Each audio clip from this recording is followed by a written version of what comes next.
Update to our 8 on Your Side investigation. Schools in chaos. A ticking clock for troubled charter schools in Pinellas County. A shutdown is looming, and parents are trying to figure out what to do with their children. The school board is going to decide next week whether to shut down those schools. Yeah, this after a scandal involving the management firm that ran those schools into the ground. Investigator Mark Douglas joining us now. And I know, Mark, a grand jury indictment is what led to all of this. Yes, it's kind of an interesting situation. That grand jury indictment in Pensacola involves the same management company that runs 3 charter schools right here in Pinellas County. And it could spark a mad scramble for hundreds of parents here whose kids attend those schools. The Pinellas School District staff today recommended termination of 3 charter schools, all of them managed by New Point Education Partners, Windsor Prep, Windsor Middle, and New Point Academy. We have very significant concerns with. 2 months ago, we tracked down Eileen Quinlan, the head of New Point.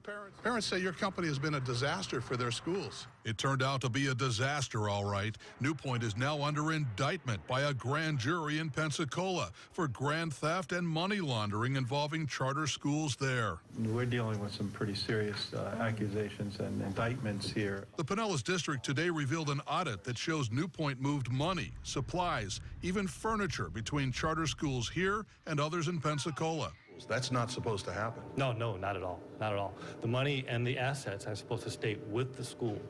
But that is what you found. That is correct.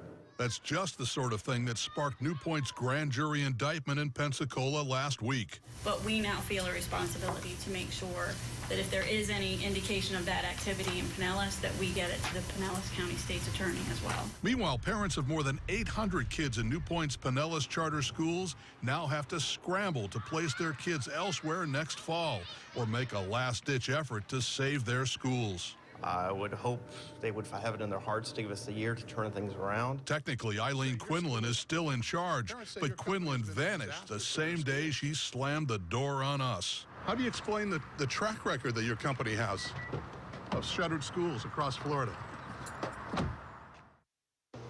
Now, if the Pinellas School Board goes along with its staff, and that's very likely at this point, the charter schools will be on 90 days notice of termination. But parents aren't giving up yet.